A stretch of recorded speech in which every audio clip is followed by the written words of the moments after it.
We consider ourselves lucky to live in a state that prioritizes its natural resources, and we often go to one of several park reserves in the area, and these park reserves are typically several thousands of acres in size, and they stipulate that only 20% of that land can be used for human use, like trails and buildings, but the other 80% must be left undisturbed.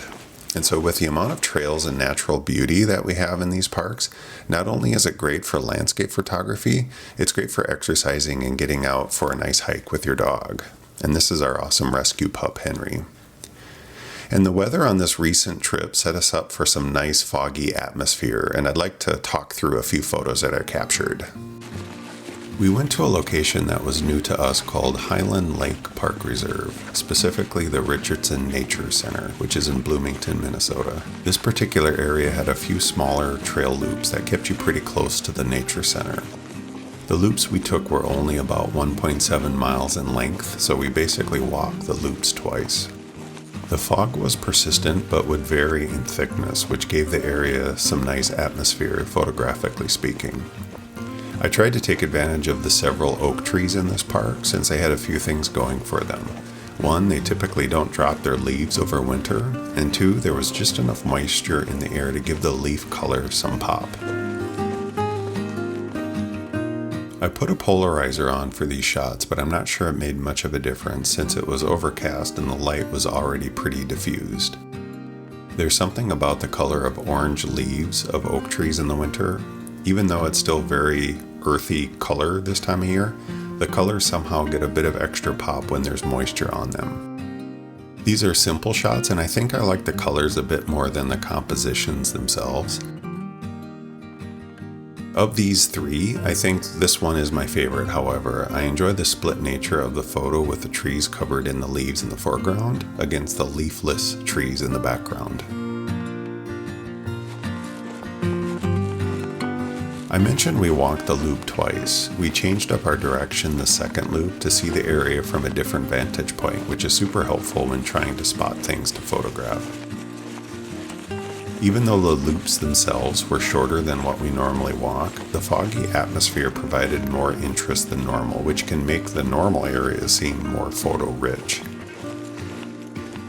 The fog also made a few different platforms that we walked on very slippery, so we had to shuffle our feet in a few areas. We came across a pond called the Turtle Basking Pond, and I'm sure a few of you guessed there aren't many turtles out today, but it was a neat little lake.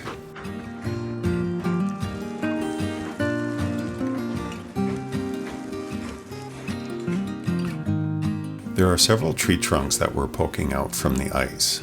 I'm not sure why there were so many like this unless the area was purposely flooded at one point.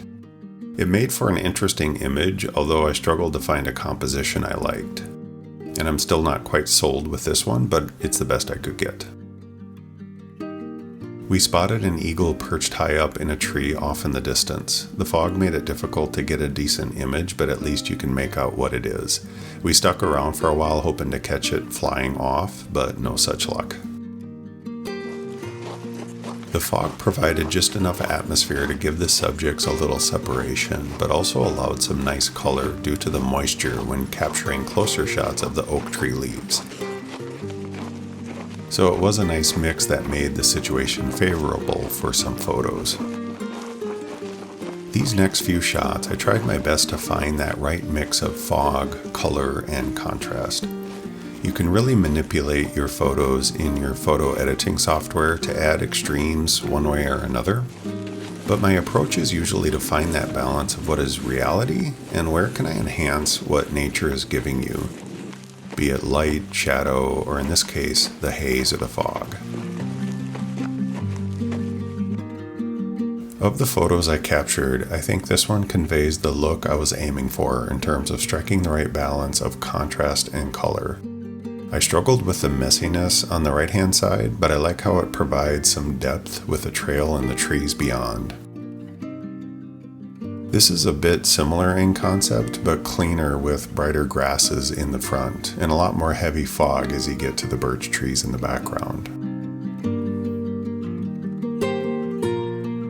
And I really like the striking outline of the oak tree with the sky in the background, along with a hint of fogginess. And the grasses dominate the front, providing a nice clean composition. It was a fun little hike, and I'm always excited to have some fog roll through the area since it doesn't happen too often. And uploading these videos and for me providing a bit of analysis for my own work is not something that I just enjoy, but it's something that is turning into an extremely helpful exercise for me. And I'm thankful for everyone that tunes in and also watches along. So there you have it. If you stuck around to the end, I appreciate it, and I hope to catch you again on the next one. Take care.